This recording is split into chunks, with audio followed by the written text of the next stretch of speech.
Hɔrɔn TV kanubagaw cɛ ani muso denmisɛn ani maakɔrɔ Mali kɔnɔ ani Mali kɔ kan an ka foli b'aw ye ka kɛɲɛ n'a ka waati folikan ye. Aw bisimila yeelen jɛmu kɔnɔna na. Yeelen ale de ye jɛmu min bɛ aw baro ka tila ka aw kalan k'aw to fo aw seginna la.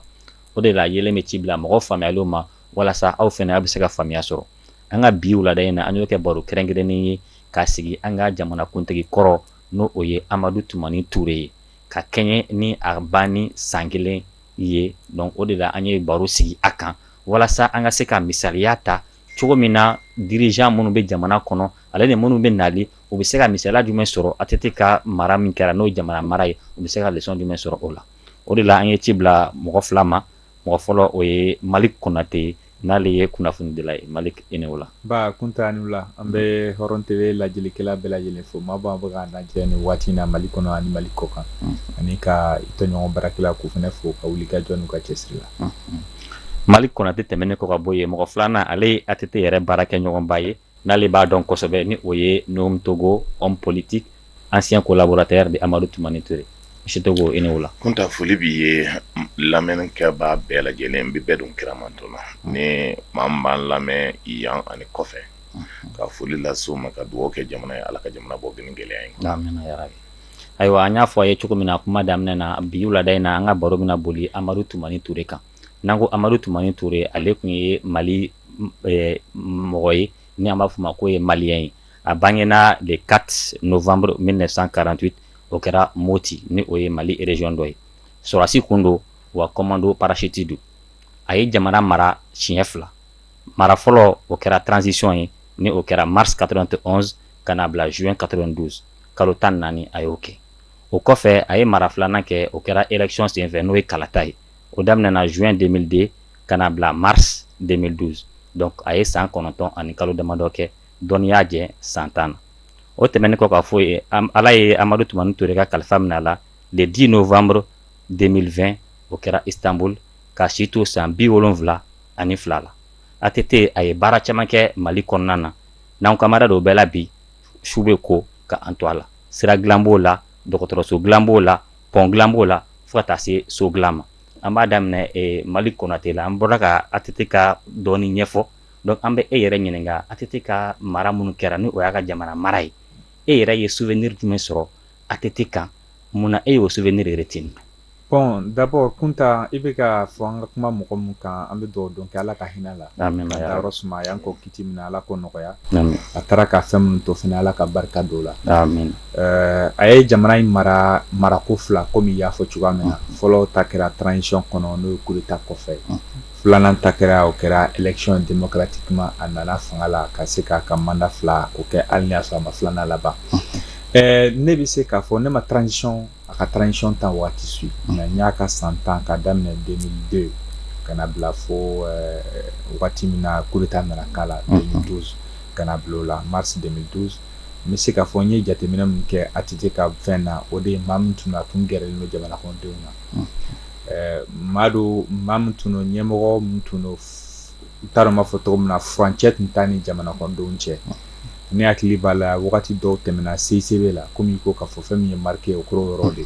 CICB kɔnɔna na i b'a ye k'a fɔ n bɛ fanga ka ɲɛmaa mun bɛ yen k'i sama ka bɔ yen ka taa i ɲɛsin jamana kɔnɔdenw ma ka t'u fo.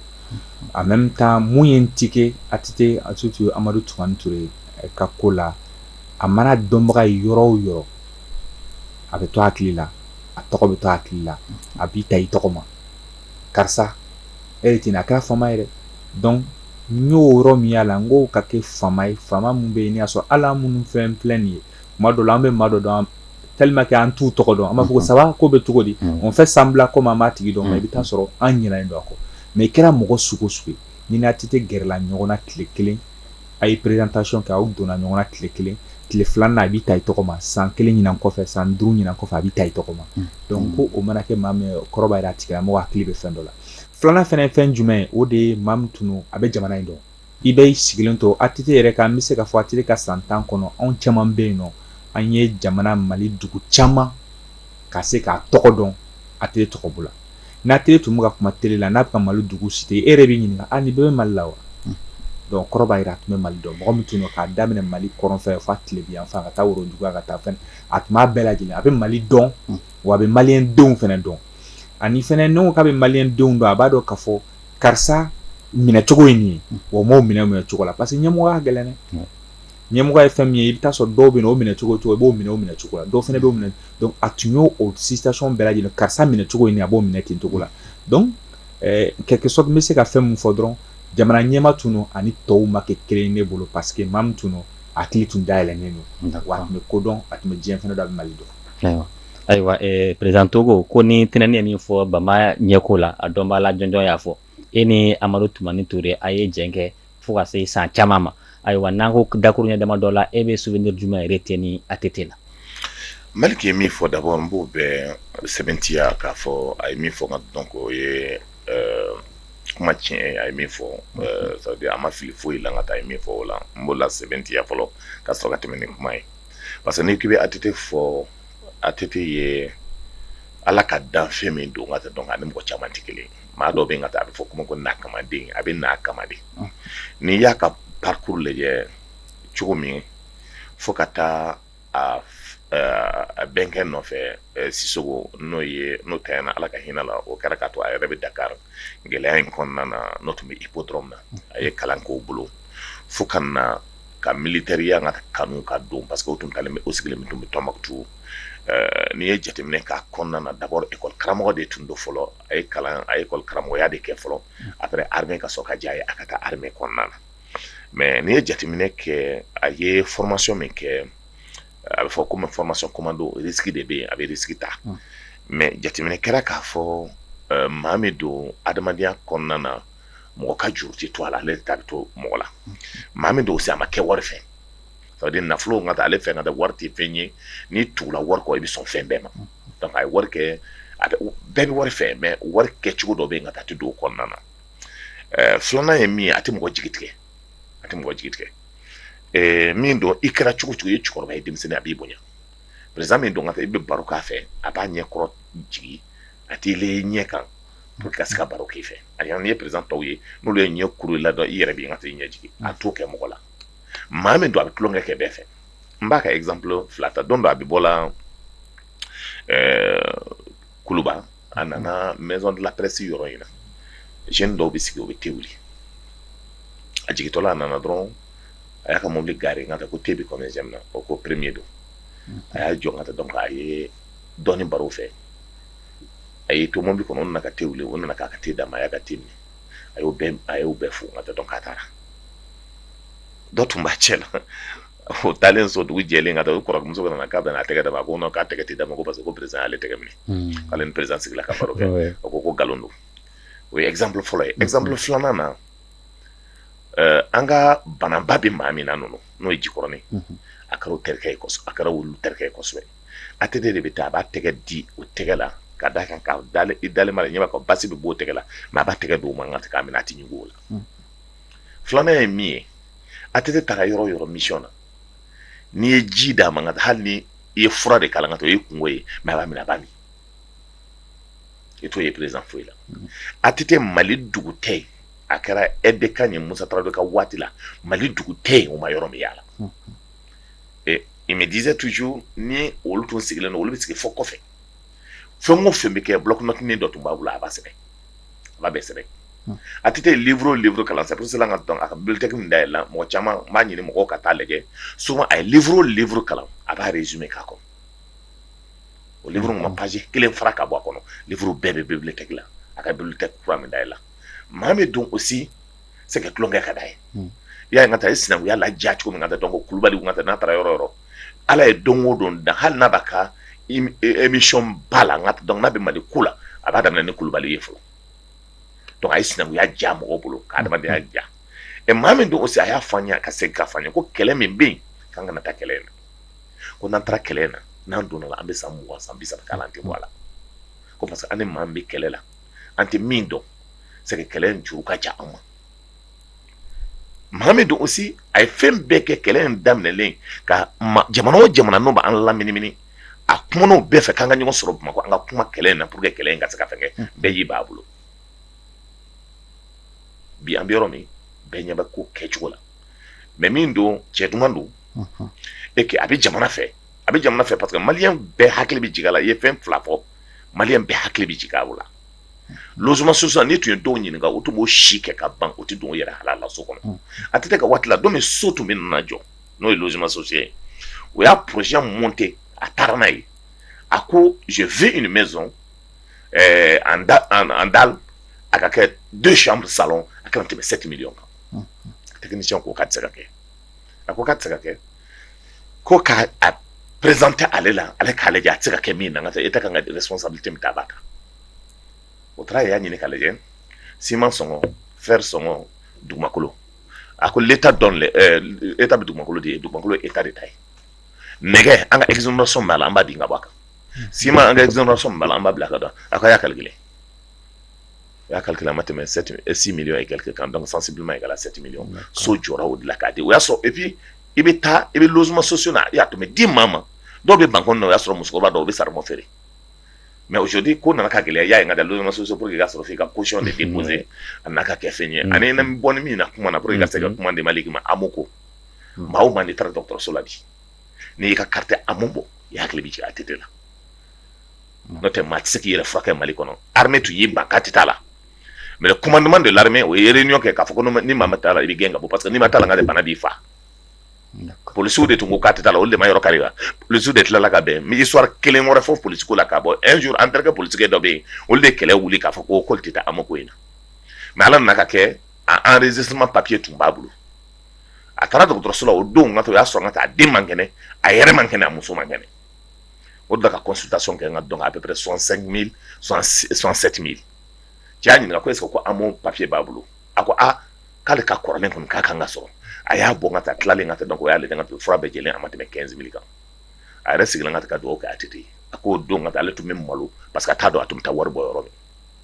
Donc voici des exemples de social. Ok, n'an kan bɛ a bɛɛ fɔ bi voilà an tɛ se k'a bɛɛ fɔ bi o b'a to directement an bɛ don ATT ka gestion kɔnɔna na Mali Konate tɔgɔ caman fɔra ATT ma a fɔra ATT les soldats de la démocratie ATT l'ami des enfants ATT les bâtisseurs mais tɔgɔ min fɛnɛ fɔra a fɔra l'ATT incompris i n'a fɔ a ye misaliya ta sisan AMO ko la i b'a sɔrɔ a bɛ projet caman na n'a ye a waati a bɛ kɛ mankan ye fo kɔfɛ de mɔgɔ tila k'a ye ko tiɲɛ don mais mun de la ATT ka il était incompris a ka gestion na. Bon, incompris yɔrɔ min ye parce que comme i b'a kalama an bɛ jamana min kɔnɔ mun ye kunnafoniya ka se ka cari surtout an b'a fɔ mun ma la communication institutionnelle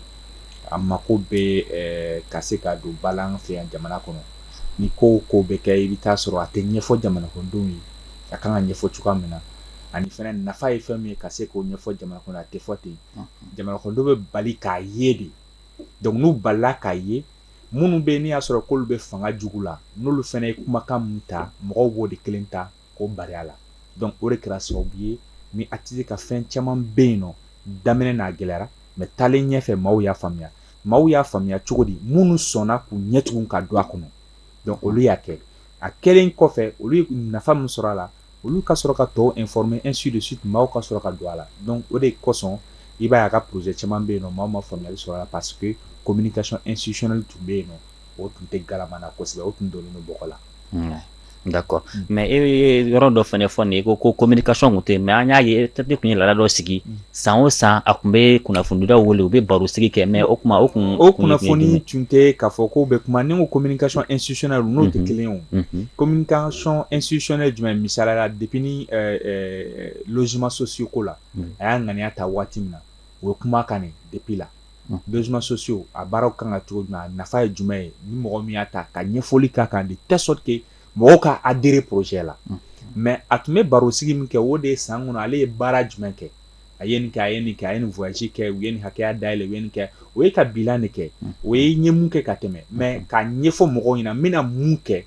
mɔgɔw ka se k'a faamuya pour que maximum de personnes olu ka se ka adhérer a la misali n'i taara jamana wɛrɛw kan i b'a ye k'a fɔ n'u bɛna décision baw ta u bɛ bɔ u bɛ communication daminɛ fɔlɔ vidéo bɛ na dɔw bɛ conférence de presse kɛ dɔw bɛ ta ka discours kɛ en même temps u bɛ taa radio la u bɛ site kan u bɛ fɛnw kɛ u bɛ article kɛ k'a ɲɛfɔ mɔgɔw ɲɛna avant même projet ka na ni projet nana waati min na tout le monde est au courant bɛɛ b'a dɔn projet tafan n'a nafa ye jumɛn ye ne ka sɔrɔta ye jumɛn la ne ka bɔta ye jumɛn la bɛɛ b'o dɔn déjà donc o de manque b'an ka jamana kɔnɔ il faut que o de ka se ka kɛ cogoya min na o bɛ se k'an ka projet accompagner n'o ye communication institutionnelle ye o ka sigi cogoya min na hali n'i y'a ta k'a la Ibrahim Boubacar Keïta ka fanga na waati u y'a essayé ka Sigma sigi Sigma sigini mais o bɛɛ n'a ta i b'a ye centre d'information gouvernemental mais o bɛɛ n'a ta i b'a ye k'a fɔ fiɲɛ bɛ yen toujours parce que fɛn dɔw bɛ yen nɔ i bɛ taa sɔrɔ maaw bɛ bɔ a kalama i bɛ taa sɔrɔ c'est trop tard walima i bɛ taa sɔrɔ a bɛ fiti kɛ fan dɔ fɛ quelque part ni fɛn kun fitinin fiti kɛ n'a bɛɛ tɛ mɔgɔ bolo o de ka jugu parce que ni fitinin dira dɔw ma u bɛ bɔ ne o b'a a mamu a ka mamu cogo la donc n'o kɛra hali ni tɔw nana ka ban i b'a ye k'a fɔ ale y'a mamu cogoya min na o de bɛ to maaw ɲɛkɔrɔ i bɛ taa sɔrɔ o taara yɔrɔ min na dafala min nana o tɛna se o yɔrɔ la donc o ye mun ye faut que jamana de ka se k'o tracer k'a dɔn an mago bɛ nin na communication ta fanfɛla fɛ n'an bɛ baara o baara kɛ o de ye Amadu Tumani Ture ta ja a waati la o de kosɔn maa caman b'a fɔ ko incompris walima ko maa caman bɛ yen nɔ a ka projet maaw y'a rejeté hali waati min na Amadu Tumani Ture a fatulen kɔfɛ a ka documentaire in bɔra ORTM na télévision nationale la bɛɛ y'a ye la nuit tout le monde mɔgɔw yɛrɛ y'u ɲininka ko anw tun bɛ nin mun dɔn président na est-ce que nin de don wa mun bɛ ka fɔ nin na est-ce que nin ye tiɲɛ ye alors que a n'u bɛɛ tun kɛra maliyɛnw ɲɛna a bɛɛ kɛra an ɲɛna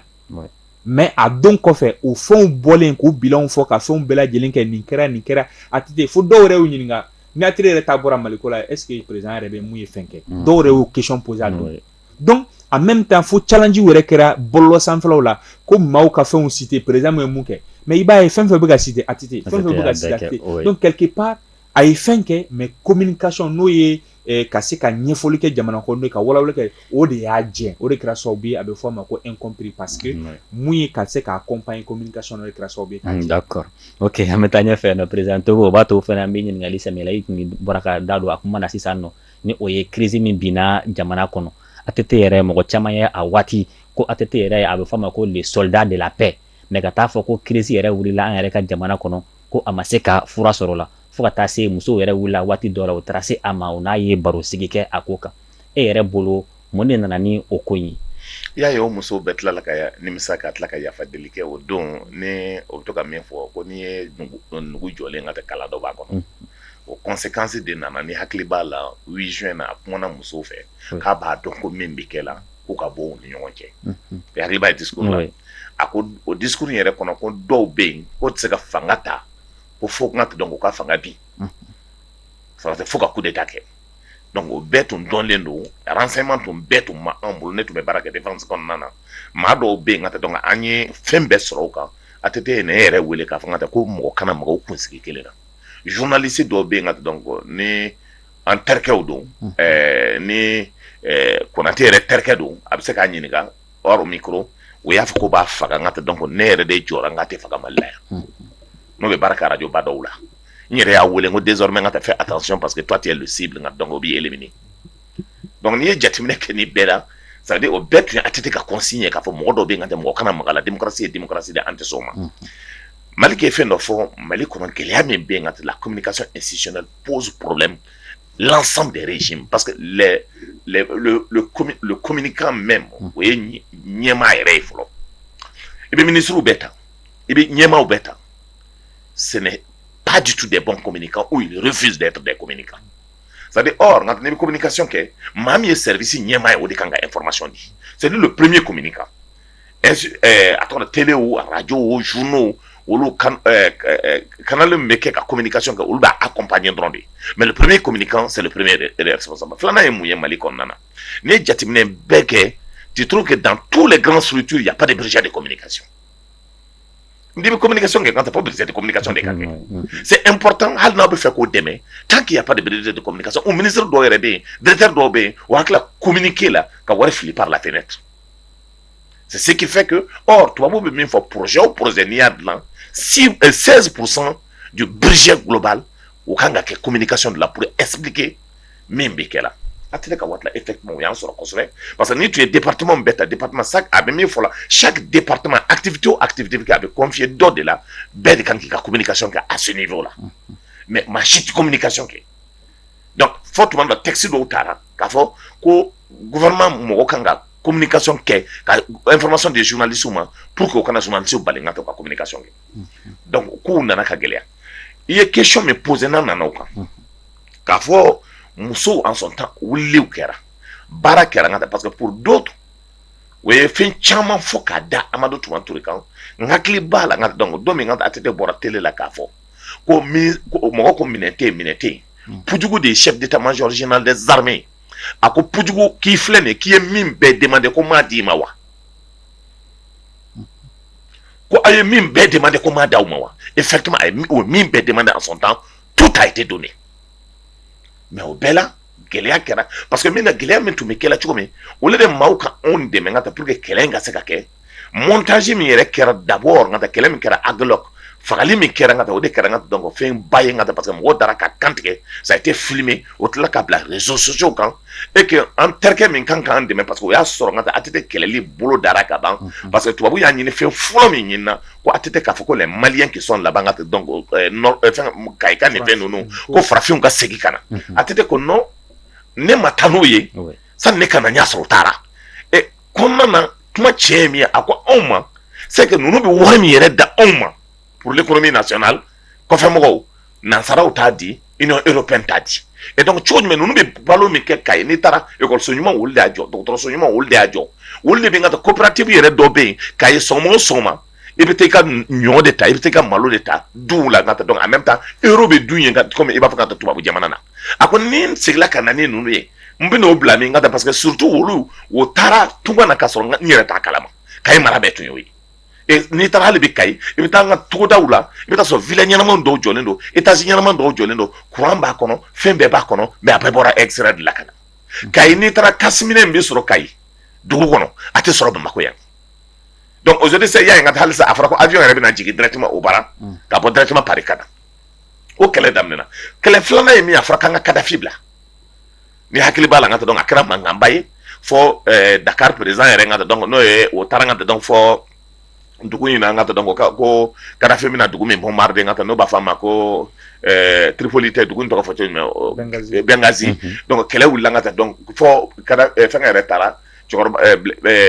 Dakar cɛkɔrɔba in taara ka taa yen Wade ka taa n ka taa donc ka taa tubabu supporter yen mais ATT ko n ka taa ko adamadenya la ko tɛ taa ko tɛ tubabu bila fɔ ATT ko n ka taa k'a ni chef d'état dɔw ka taa France ye consigne di k'a fɔ ko n'o donna ko b'o bombarder donc o y'o reculer ka bɔ yen Kadafi sara o kɔnɔna na Kadafi sara mun na bɛɛ b'o dɔn a tun ko k'a bɛ télévision k'a bɛ satellite d'a ma a ko wari bɛ yen nka donc f'a ye banque dɔw dayɛlɛ yan an bɛ taa wari ta an bɛ baara kɛ n'a ye o ye fɛn bɛɛ kɛ n ka taa donc ka Kadafi bɔnɛ n ka taa pour que an kana se ka fɛn dɔ sɔrɔ parce que téléphone tun bɛna d'anw ma gratuitement internet tun bɛna d'anw ma gratuitement a b'a ka satellite kɛ or ninnu bɛ wari min sɔrɔ bi n ka taa canal ni ani téléphone na n ka taa c'est des milliards donc a y'o bɛɛ ɲini k'a dilan n ka taa pour que a ka se ka don tubabu bɛɛ de jɛra Kadafi ta la mɔgɔ kelen tɛ dɛ France kelen tɛ dɛ États-Unis b'a la Angleterre b'a la a tɔgɔ pays tɔ ninnu bɛɛ de jɛra pour que Kadafi ka faga n ka parce que Banque mondiale ni FMI bɛ yɔrɔ min ka taa olu de jɛra pour que a ka se ka faga hali sini maa t'a dɔn a kɛra cogo min n'i ye nin bɛɛ jateminɛ k'a lajɛ jamana taabolo de tun bɛ jamana kɔnɔna na hakilina dɔw bɛ jamana kɔnɔna na i bɛ fɛ ka indépendance min ta n'i k'i b'a jira ni jamanadenw gɛlɛyaba min yɛrɛ bɛ jamana kɔnɔ pour que an ka bɔ nin gɛlɛya in pour que an tun ka se ka bɔ a kɔnɔna na jamanadenw ka kalanko o bɛ fɛn caman yira jamana o jamana si tu as 23 millions de Maliens et que 3 millions de Maliens olu de kalanlen don n'a fɔra ko kalan tubabukan dɔrɔn tɛ dɛ n'a fɔra kalan arabukan b'a la bamanankan b'a la dɔgɔnɔkan b'a la fulakan b'a la i ka se k'i tɔgɔ sɛbɛn a fulfulde i ka se k'i tɔgɔ sɛbɛn siya bɛɛ la mais min bɛ n'i y'a ta sur les 23 millions de Maliens il y a seulement 3 millions de Maliens qui savent écrire lire et puis ka kuma n ka donc u ka kan na ka sɛbɛn ka u ka kan na donc tu as 20 millions jamanadenw na n'i ye fɛn o fɛn dan o kɔnɔna na kunfinya la o bɛ falen c'est pour ça les rumeurs prennent toujours les pas au Mali n'i ye jateminɛ kɛ i ye fɛn o fɛn fɔ donc nkalon fɔlɔ ka na dilan ka da ATT kan k'a fɔ ATT n ka taa donc téléphone ta n ka taa donc k'a ye rebelle wele ko ATT y'a fɔ n ka taa donc ko a tɔ fitiri min ko kana ko marifa t'o bolo ko b'o attaquer mais i t'i ka jamana fɛ cogo di n ka taa i bɛ se k'o kɛ surtout un soldat mais pour quel intérêt avion ko drogue ko in daminɛna a kɛra cogo min a y'o ye aussi a fɔra n ka taa donc ko a tɔgɔ yɛrɛ ko avion nana ko a jiginna ko drogue sɔrɔla a kɔrɔ dɔw yɛrɛ ko hali a wari min ka taa donc a yɛrɛ a ka somɔgɔ dɔw bolo tout ça n ka taa pour ka se k'a mangoya or bɛɛ b'a dɔn k'a fɔ avion a bɛ pan dugu dɔ de la ka na dugu dɔ la a ye nin dugu bɛɛ surveiller fo ka na anw bara maa si ma se ka avion ye avion binna cogo min mɔgɔ si ma se k'a dɔn donc or en son temps an y'a fɔ n ka taa donc avion tɛ se ka nin dugu bɛɛ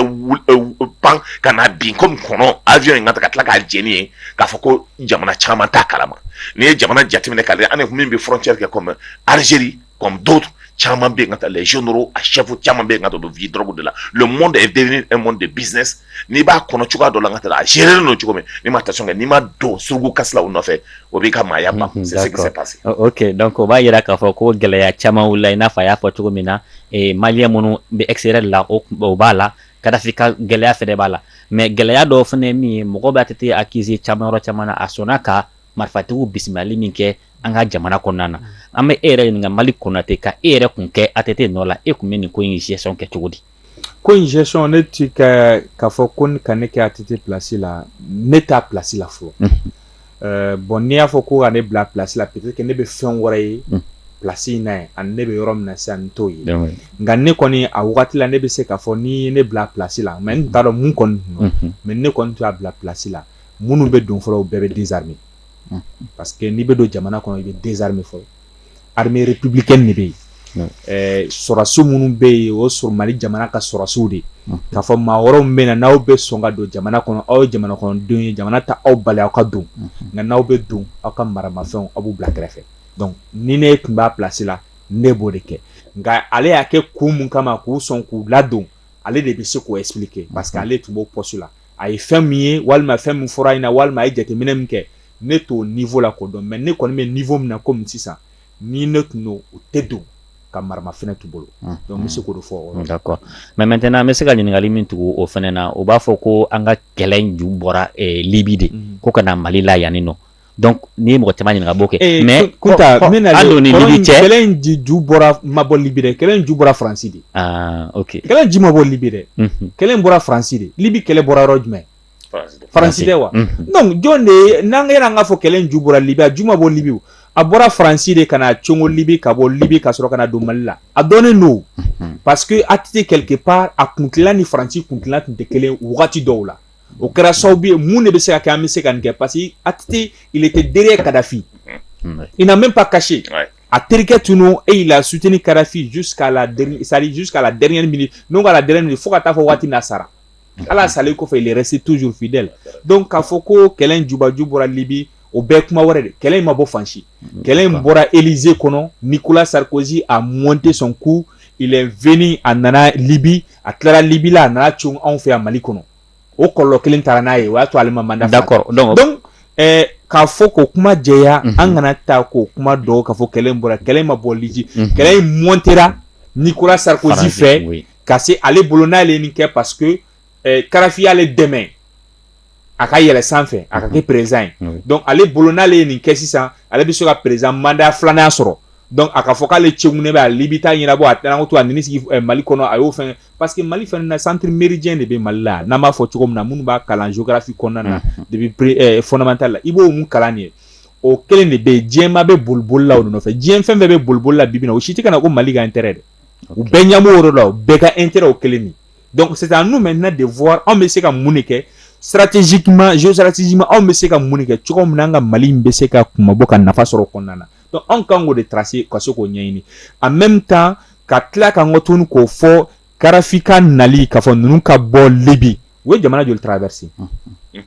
o ye jamana traverser Mali Libi tɛ frontière la o voilà Mali y'a fɛ Mali Libi tun tɛ frontière la o donc jamana joli de bɛ yen n'u panna o bɛɛ kunna ka na kun jumɛn y'a to o jamana y'u to ka traverser ka na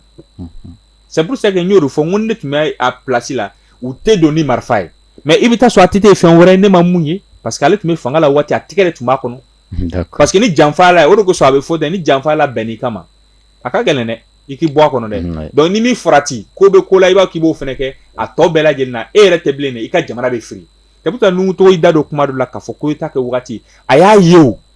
depuis wagati jan a y'a natɔ ye mais o bɛɛ n'a ta a ye mun de fɔ a y'a tigɛ tendu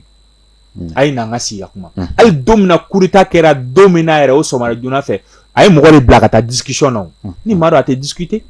ni y'a ye muso accepter ka don ni mɔgɔ dɔ a t'o kɛ o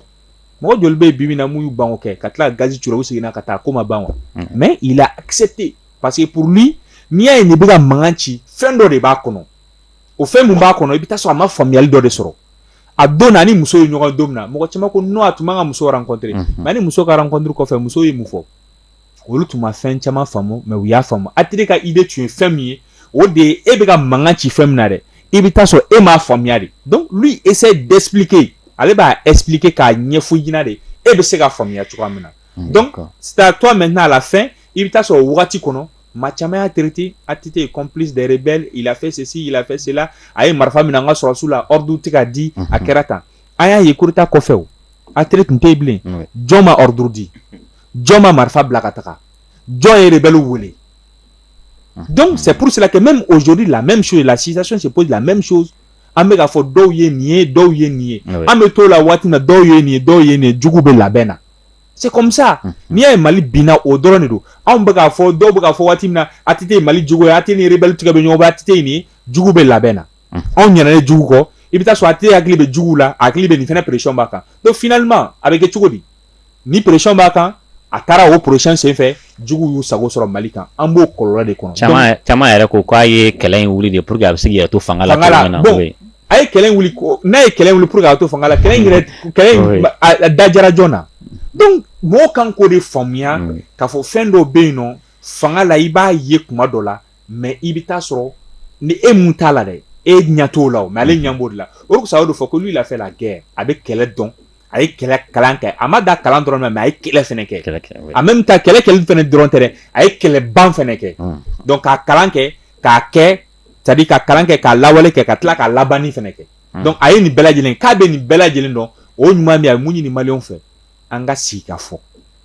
o dɔrɔn de ye solution parce que ale b'a dɔn nin fɛn o fɛn bɛ ka kɛ nin ye a laban ye o de ye an ma laban o de ma wa mais pourquoi pas an se ka to ATT ka o manani kɔnɔ o ka se ka kɛ an kana bin nin situation kɔnɔ c'est pour cela que la même chose là aujourd'hui an kan k'an farati karisa la k'a ye nin ye karisa ye nin ye an bɛ se ka mun an b'o la waati min na jugu bɛ labɛn na ni jugu donna fɛnɛ an bɛ tila ka na leçon tirer kuma laban na leçon kan ka tirer ATT ka gestion na an bɛna président Togo fanfɛla na ayiwa i n'a fɔ président ATT tun b'a fɔ cogo min na nin ko maliyɛnw a bɛ kɛlɛ fɔ mais a tɛ kɛlɛ dɔn ayiwa e yɛrɛ tun bɛ communication na a waati défense la e yɛrɛ bolo a ka point faible kɛra jumɛn ye e maintenant ka e bila ka histoire la segin kɔfɛ sisan e tun bɛ jumɛn kɛ étant à la place de ATT. Moi j'étais acteur. Oui. Moi je suis chargé. Ouais, mais étant président, libre de la place, il y a des jumɛn. Là il y a min fɔ. Comme Mali a fait, an tɛ se ka bila an ka on rêve an bɛ sogo de ka sogo ka fɔ an ma bila place la mais min don aussi n ye min vécu n ka n bɛ se k'o expérience f'i ye en tant que responsable de la communication du ministère de la défense en son temps fɛn o fɛn kɛra an de b'a ɲɛfɔ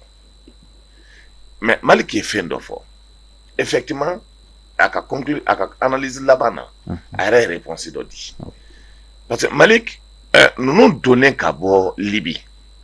c'est que satellite min bɛ France bolo armement min bɛ France bolo hali n'i ye tasuma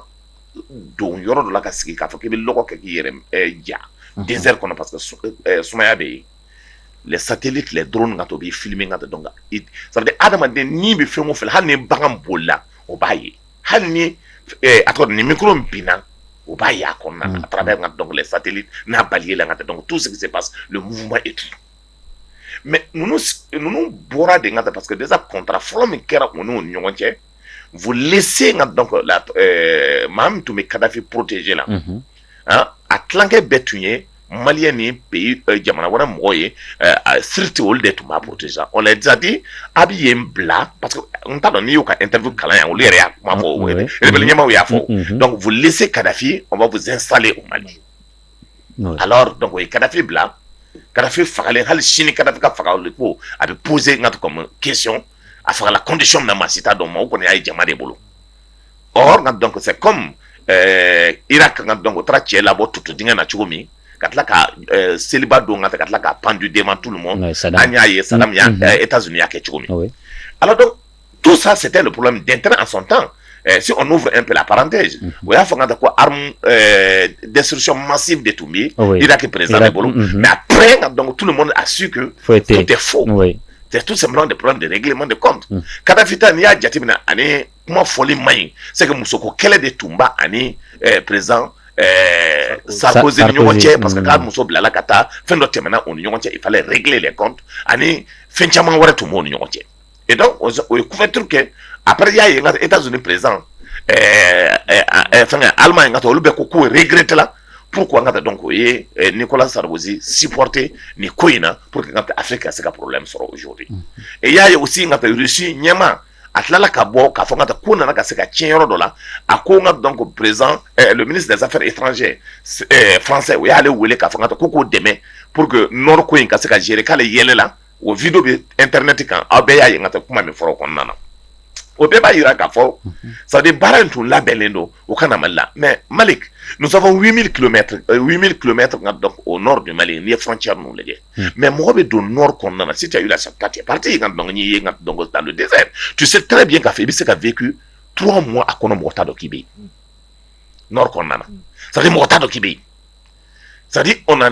et à quai parce que toi quand tu peux donner l'exemple aux autres c'est que ceux qui parlent nous le nord du Mali est 2 fois la France en termes de territoire et puis de façon bizarre Souméa bi ketchua dola Kalaya bi ketchua dola État do il veut protéger il veut bot monde il veut légalement à des kilomètres il Algérie donc maintenant nous ne contrôlons pas le nord du Mali. C'est comme le désert donc Maroc fait donc au Nyondo. Maintenant si tu as les gros moyens il y a satellites qui est pour que ça nous contrôler. Empêcher ces gens-là d'arriver où il y a seulement donc tu as les moyens militaires. Ça veut dire les moyens militaires que nous avons en son temps que les gens sont à Kidal à Taoudemi donc un peu donc nombre mais bien ce n'est pas élevé nous n'avons pas les moyens satellitaires fait on est en boulot comme ça fait nous becquer tu as même bien tu as remarqué que la communication mécanique Mali Orange Mali ou Mali Telde pour que la communication que nous fait donc il y a effectivement des problèmes parce que là présentement il faut moyen qu'on tamboulou parce que vous désarmer au Wati depuis Mali est créé là en 1960 l'armée a été créée en octobre 1961 on a eu le problème de matériel parce que tu vois beau tatla entre mes bases là ka baraka nolde au lieu comme nembe ta donc do jeni kata amadel ka matériel sur ngat ka fo on sera kanyere équipé ka sera au madou ka bo mawo donc moyen matériel tout tambulo moyen humain tout tambulo pour que ça ka ngat quand on se disposition ta nan tu yo ke ngat on allait envoyer tout le monde vers le nord du Mali pour laisser les autres donc côté galère tumba konna ni a jatim na watin kono entre la ka fendo ka ese ka effectif et renforcer tu là mais amase ka ke sinon ce n'était pas notre choix on donna ka sur anta kalama maintenant on donne gaban qu'est-ce qu'il fallait faire ala ka hina kafuna ala ka hina kafuna ani ministre damane anyolo blakata ou ka tangata ko rencontrer il y a trois tendances tendance kelenko on nana kele de kama on nana kele de kama les deux autres tendances on nana fo kuluba kanu ka matériel ou dit présentement ka fo donc on nana amana kele kama on nana en façon de langue parce que on boram en fa ne fa wi malien de au tra sigi libé maintenant kele kera taro tambulo en segla kana so mais une autre tendance woluko on nana kele de kama maintenant mi yere na no ka matériel lu for la armée kan il y a un donc agolok mo fa la domé il y a des comment il s'appelle des uldo il y a donc des ben donc il y a des ceci à cela donc au bala flow bala donc bamana on bala tamashaku bala toregu beba kono ulu le daraka kantika bad fe ni agli bala donc on n'a qu'à faire encore kele mais donc nos amis donc ont même dit ces jours-là Francisco ils nous ont donné des belles corrections donc agolok taina donc donc ça veut dire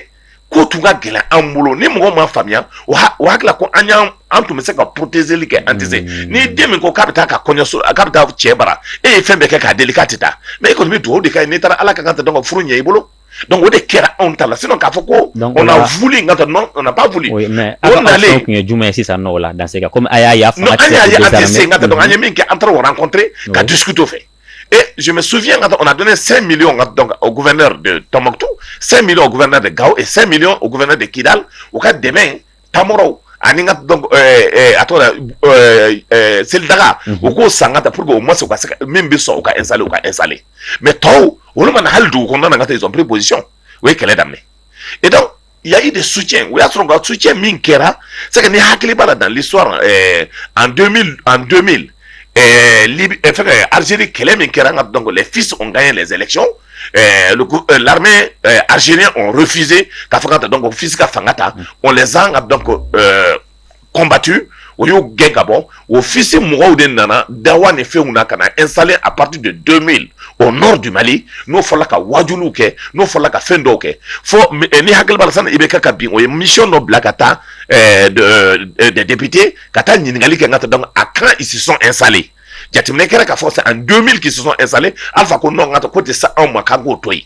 donc c'est la suite de ça ngata donc libi nalen donc olu ni dawa mɔgɔw de donna ɲɔgɔn na ani dɔrɔgu feerela ni cigarette malboro feerelaw olu de kolosola ɲɔgɔn na pour que se ka ngata fanga kɛlɛ pour que nord in ka se ka bila ngata forces armées de sécurité bi yɔrɔ yɔrɔ u ka ci ka bɔ yen u ka dɔrɔguw ka tɛmɛ wa a tun ma dabɔ mali kama dɔrɔguw ka se ka tɛmɛ dɔrɔgu min bɛ bɔ jusqu'à ngata donc ka na tɛmɛ désert la ka taa fɛngɛ ta ka taa ngata donc Europe kɔnɔna na donc mɔgɔ b'o sira kɔnɔ o y'a bɛɛ bali donc o de la o nana arme o y'a sɔrɔ Kadhafi ka arme ninnu c'est des armes de dernière génération a tun fililen bɛ kɛnɛma de n'i taara i b'a ta cogo min y'i diya ni hakili b'a la faransi ye o waati na faransi ye nord yɛrɛ bila a fɔra ngata ko avion jigi marifa dɔw tun b'o bolo k'o den 60 ni kɔ tununa Kadhafi ka yɔrɔ la donc o y'a ɲinina ka situer a fɛngɛ ninnu bɛ jɔn de bolo faransi tun ye ngata nord voleli bɛɛ dabila ni air france ye o tun bɛ bɔ ni yɔrɔ wɛrɛ ye ni hakili b'a la. D'accord, ok, président Togo komi an ka waati korona kosɛbɛ ayiwa an bɛna Mali Konate fan fɛ nanzara b'a fɔ cogo min na nin ye ko l'avenir sort du passé donc n'i y'i basé kunun kan a bɛ se k'a to i ka bi bɛ ɲɛ i bolo i ka sini bɛ ɲɛ donc quelle leçon an bɛ se ka attirer ATT ka san 10 gouvernance kɔnɔ pour que an ka dirigeant fitiriw fana ka se ka u tafan n'u nafan dɔn. Leçon min bɛ se ka tirer o de ye faraɲɔgɔngali ye n bɛ se k'o leçon de tirer parce que n'i y'a mɛn bamananw b'o de fɔ ko ni koko pɛrɛnna basa bɛ don a fɛ maaw bɛ hakɛ to a kuma na parce que n y'o fɔ kana ta kɛ i n'a fɔ dɔgɔyali dɔw b'a fɔ ko ni koko pɛrɛnna basa bɛ don a fɛ donc fo k'an ka fara ɲɔgɔn kan o faraɲɔgɔnli tɛ taa foyi la fo n'a fɔra bɛɛ k'i tɛgɛ di ɲɔgɔn ma tɛgɛ di ɲɔgɔn ma tɛ dɔwɛrɛ foyi ye n'i ye Mali ka intérêt menacé tɔ ye an ka fara ɲɔgɔn kan ka se ka Mali défend i bɛ taa diɲɛ jamana fɛn o fɛn kan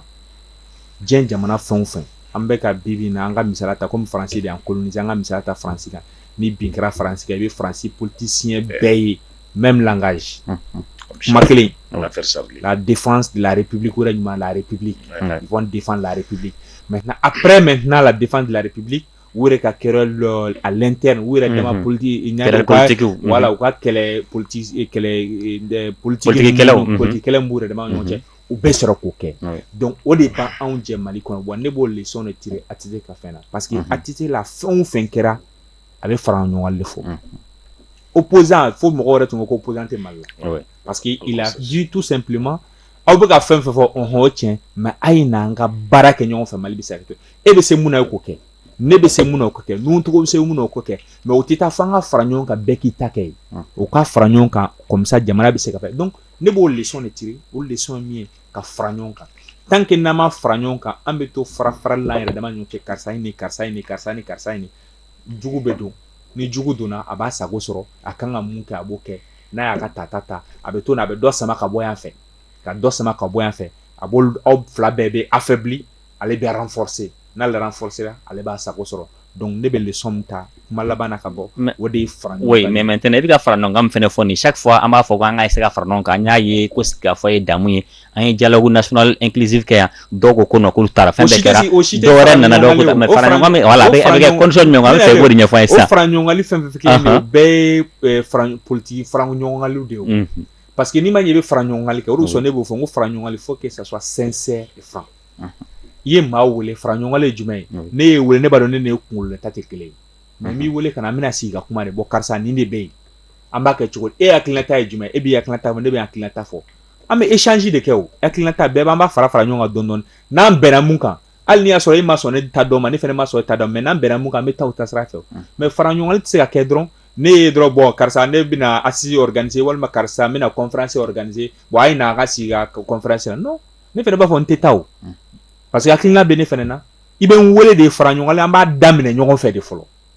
bon ni hakilinata bɛ na Mali ko la an bɛ se ka mun de kɛ Mali bɛ se ka bɔ nin dingɛ kɔnɔ n b'i wele ka na n b'i hakilinata lamɛn n fana bɛ n ta f'i ɲɛna an b'o de fara ɲɔgɔn kan sisan o bɛ se ka fara ɲɔgɔn kan dɔ bɛ bin ka bɔ yan dɔ bɛ bin kan an mana bɛn mun kan k'o lawaleya o de ye fara ɲɔgɔngali ye mais fara ɲɔgɔngali tɛ dɔrɔn ne de bɛ fanga la bi n b'a ŋaniya siri n bɛ conférence organiser walima n bɛ concertation organiser walima n bɛ assise organiser walima n bɛ sigikafɔ dɔ organiser n bɛ aw wele ka na karisa a ye na a ye mɔgɔ hakɛya in bila ka na non c'est pas la même c'est pas la o faraɲɔgɔngali tɛ o kɔrɔ b'a jira e ta b'i bolo déjà e ka kunkilenna dɔɔnin don nka n'i y'a sɔrɔ faraɲɔgɔngali yɛrɛ ye mun ye a bɛ fɛ bɛɛ ka fara ɲɔgɔn kan a bɛ bɛɛ de wele dès le départ bɛɛ bɛ sigi autour de la table bɛɛ b'i ta fɔ ni bɛɛ y'i ta fɔ a kɛra bɛɛ ta tɛ taa o mais essentiel bɛ ta a bɛ bɛn an y'a ye fɛnw na hali association fitininw na an b'a ye o au début a bɛ gan dɔw fɔ n tɛ sɔn o bɛ mankan kɛ mais a projet mais ni bɛɛ bɛnna mun kan i b'a ye bɛɛ b'a fɔ hɔn an votera a banna an bɛ passer c'est comme ça o de kosɔn démocratie ko kɛlen na n'u tɔgɔ n'u ye démocratie kɛlɛ kɛ o de y'o ye démocratie kɛlɛ nana kun jumɛn na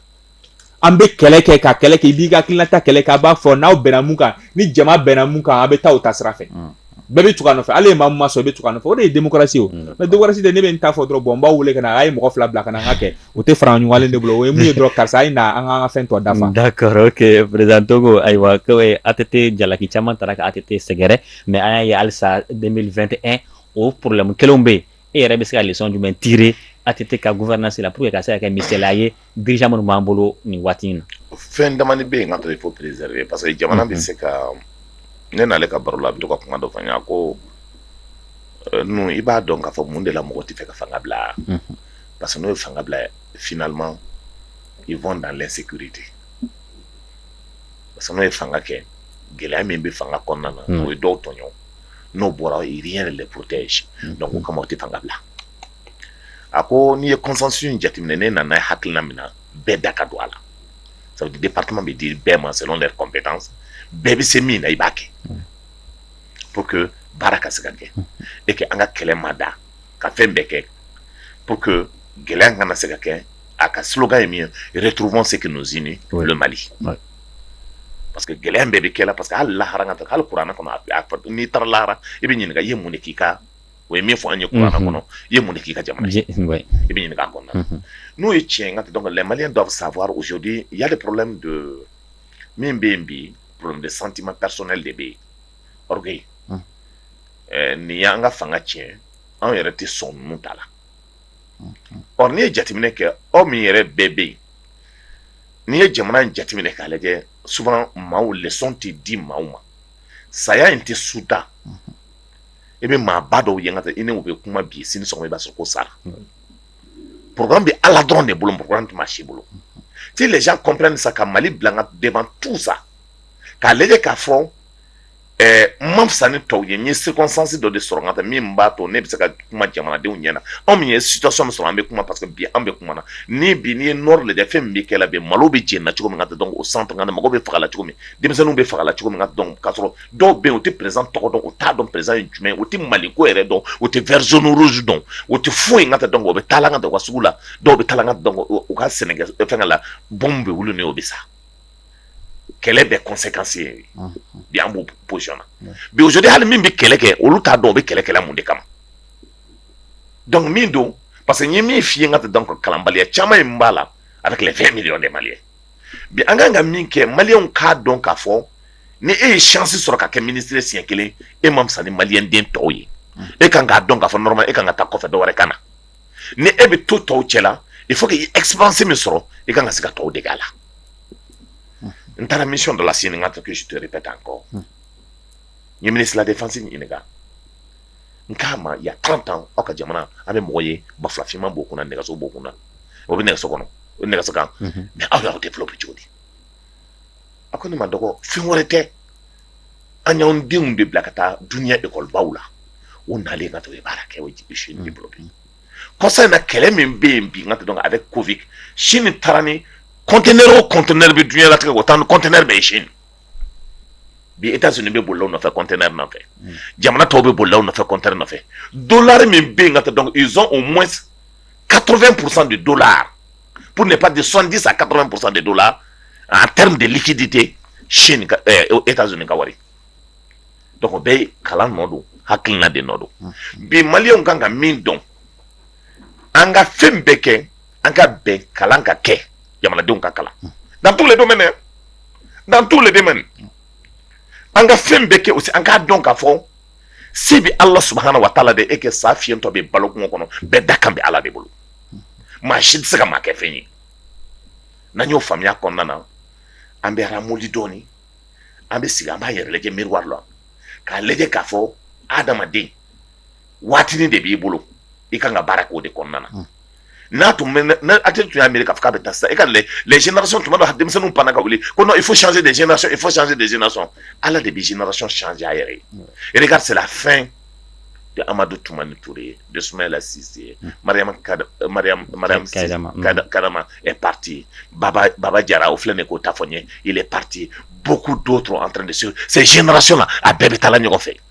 Tu as vu donc le Bouissé est parti, tu as vu donc Karambe est parti, tu as vu Maître Demba est parti, le professeur Malamine est parti. Tous ces gens-là sont partis. Diko est parti. Ça, c'était des hommes et des femmes très puissants de la démarche. C'est pour ça qu'on dit que nous avons Korto. Aïe Kalanke, aïe Kodon. Allégé à la recherche. Dans tous les domaines, nous sommes spécialisés. Si c'est dans la communication malique qui est bon, forme-toi, va. Il faut être curieux. Va à la recherche. Va à la recherche. Tu veux la technique, travaille dans la technique pour que tu puisses donc émerveiller les autres. Tu veux donc le micro, travaille là-dessus pour émerveiller la chose. Tu veux l'agriculture, va à la recherche de l'agriculture. Tu veux l'élevage, c'est un pays pastoraux. Ça veut dire, l'économie est basée sur l'agriculture et l'élevage. Et donc, va à la recherche donc, de la pêche. Pour va à la recherche de tous les domaines. Nous, Kera, le Mali, exemple qu'il est pour Gabok, mana. Fais fla. Domi, Jean Ouldo, Meudou, au Saraka, qu'elle est konnana, Bahanga Noumine, Kodon Wodo konnana. Depuis le matin 6h jusqu'à 18h. À quelques secondes ou à quelques minutes au bout de la ou téléphone chip babakuma ou à soro atete de fangala atete ko uldu mede koko anye fembe ke ngata donc ça am se ko éliminer atete ko ne fait pas ako chodi ako ne mogo tunganga mogo faga et tu rebelle et tu me faga ko ce jour là tu n'as pas compris mais barakara qui conscientisé pour que ka famille ena na mali côté là en denjugu en ka fembe ke ngata donc ka fa kambo gere ana ka kumu fe ka pour ka fe ko parce que nanya be fa ka ba doka wulu jugu bisni. D'accord. Donc moi me bo mana au camp pour que moi ka famille. C'est seulement la patience. C'est seulement en se disant que mon heure va arriver et mon heure est passée souvent